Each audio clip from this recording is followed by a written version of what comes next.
I've been having that dream again. The reoccurring one where I'm in a dark place and the smell of rotting meat is high in the air. I lay on the ground staring up at the sky. And the air is still, but the trees still blow in this non-existent wind. Too scared to move, I just stare ahead at something falling from the sky directly at me. That's when the sky turned a sickly shade of brown. A short time prior, I sat down on the hardwood floor and watched as my friend set up the bed for me to sleep on. We were having our second or third sleepover at his mom's place. Her house was located just on the outskirts of the small town that they lived by. In other words, her house was basically in a cornfield. We had spent the day doing what every 16-year-old does. We tried to flirt with the local girls. As you could probably expect, we failed miserably. We were never smooth with our words. We also didn't have the funds to shop at Hollister and those other stores that the rich kids and well-off families would shop at to, impress the girls, so it was depressing in a way. Oh well. However, when we were out, we found ourselves in the company of some really bizarre people. I mean, really bizarre. There were at first 3 of them. They came to us asking if we were part of any religion or attended church. I myself am not part of any religion, and I actually found myself quite agnostic. My friend, let's call him Jeff, was always finding himself changing his opinion on the topic. But that was his deal. Jeff shoots me a look of dread. We're both thinking the same thing. This is a cult. Oh my god. They didn't wear hooded robes or anything like that. They actually looked really normal, which honestly creeps me out even more. We walked away after a few minutes of banter and trying to get them to go away. I mean, there were a decent number of people all around us, so why us? Jeff even asked them that, and they strayed from the question and continued to preach. That's when I turned around to see 4 more people approaching us with smiles on their faces. They looked crooked and animated, as if they were some type of robot or something. I don't know, it's really hard to describe. But when they finally reached us, they were almost boxing us in. Jeff and I took a giant step back and scanned the area for any security guards in the area. One of the people reached out and put their hand on my shoulder and pulling my hair slightly in the process. He said not to be afraid. Instinct took over and I slapped his arm away and looked him dead in the eyes. "Don't you fucking touch me!" "Son, you don't seem to understand," he calmly replied with the same crooked smile on his face. "We've been waiting, searching, growing." The man's expression filled with anger. I had my fist clenched and was ready to defend myself if anything were to happen. He kept spewing out this crap about some name I couldn't even begin to pronounce, seeing you when you can't even see it or something like that. I don't know, it was chaotic. Jeff grabbed my arm and started to pull me away from them. He was obviously having enough of their shit, as did I. As we started to walk away, this time they didn't attempt to keep us any longer. They all had dark, disturbing grins on their faces as we walked away, though. I took my eyes off them for just a minute to tell Jeff something, but as I glanced back, they were nowhere to be found. It's like they just vanished. It's not like they had anywhere else to go or hide. I mean, how could that many people just disappear that fast? Jeff even turned around in disbelief. It was obviously time to leave at this point. On our way back to his mom's place, my head had started to itch like crazy. That guy must have pulled my hair out when I slapped his arm away. The whole way home, Jeff told his mother of the things that we had done and the creeps that had followed us. And the fact that they were trying to make us join a cult. She laughed, thinking that we were just kids being ignorant of religion or something. But we decided not to tell her anymore, as she would just belittle the situation. In all honesty, that really wasn't all that scary. It was just really bizarre and nothing of what I would really expect to encounter at the mall. What follows is a different story. We walked into his mom's house and instantly we could feel something was off. Something didn't feel right. We walked further into the house and we were greeted by the stench of death. Stuffed into the corner of the couch was Jeff's beloved dog, Rue. Blood was fucking everywhere. And pieces of I don't even know what were spread all over the floor. Jeff and I stood there in shock, not knowing how to react.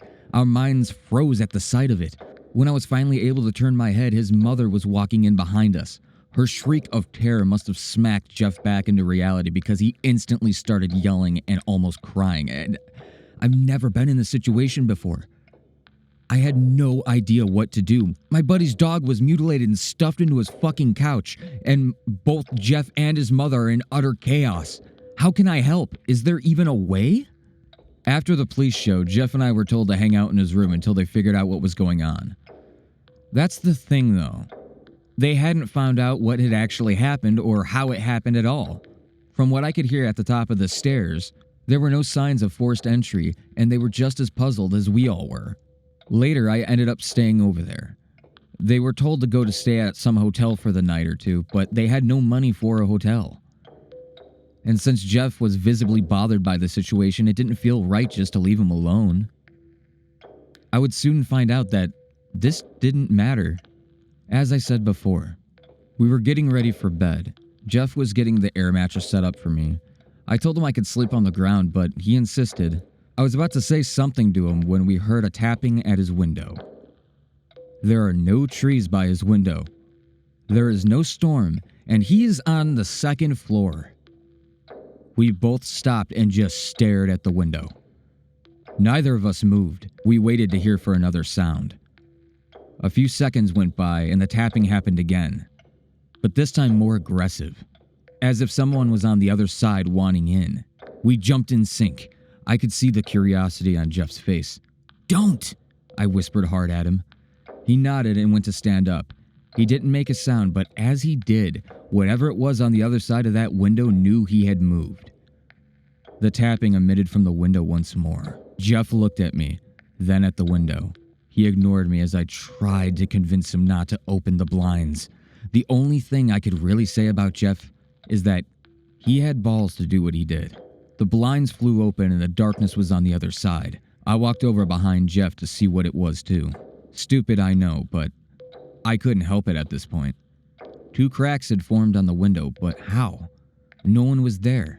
I guess I shouldn't have spoken so soon. Then there it was. Sitting in Jeff's front yard, on a stool, was a long-haired brunette girl. She was facing the other way. What was she doing? "Who is that?" "I don't know." I was hoping he did. I was really hoping there for a minute. The girl then spun around on the stool without moving and looked directly at us. She was crying. In a fluent motion, she lifted from the stool and seemingly flew through the air at us. Her cry went to a scream in the blink of an eye. Her face seemed to melt. I think melt would be the most descriptive word I could use for this. Jeff dropped the blinds down and we both dashed back by the door, waiting for her to crash through the window. My hand rested on the door handle, which caused it to shake tremendously. We stood there and felt like we were frozen in time. The blinds began to blow in the breeze that hadn't existed. I started to turn the handle and that's when it happened. The blinds flew open, almost breaking from the hinges, and exposed the darkness to us. Without thinking, I swung the door open. There in front of my face was the girl who had been outside. Her head was cocked at an angle as if someone had snapped her fucking neck. Her eyes were as black as night and pierced my own. Her jaw hung open as if it was trying to scream in agony, but no sound escaped her. But all of this, all I could focus on was her mouth. She had no teeth. Before my brain could register what I was really looking at, Jeff had slammed the door shut and we both started screaming in terror. We shouted for his mom to come, but we heard nothing in response. We heard no footsteps coming closer. We heard nothing. Both Jeff and I got down and crawled under his bed like children. We were as quiet as we could be, with the exception of his muffling breathing because we were covering our mouths. We had no idea what to do, and we were in the worst possible spot to hide, with no plan to escape. I could just imagine what Jeff was dealing with mentally. "Should we run?" "Hell no," I replied. "What if that thing's out there waiting for us?" That's when it hit me. What if that cult did something? Jeff gives me a look like I'm crazy. As I thought about what I had said, I'd remembered that one of them had pulled my hair. What if they did something with that? I was starting to disturb myself even more. A creak in the floorboard shot out across the quietness of the room. Someone was indeed still on the other side of that door. The door slid open as if there were no hinges holding it to the wall. The door held itself upright in the center of the room and floated to the side of the bed, just feet from our heads. That's when we noticed the flickering light in the hallway. A shadow had started making its way close to the room. We could hear the boots of someone pressing hard against the ground. Neither of us had moved, frozen still. A dark figure appeared in the frame where the door used to be. Even when the lights flickered, we couldn't see any description of this person. Still facing down the hall, they raised their arms, showing a long, bloody knife.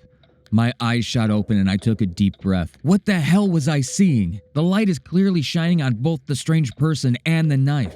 All I can see with clear detail is the knife that's clearly dripping with fresh blood. My inner voice was screaming at me, screaming that Jeff's mom was now dead and that we're next. There was no escape. There will be no tomorrow.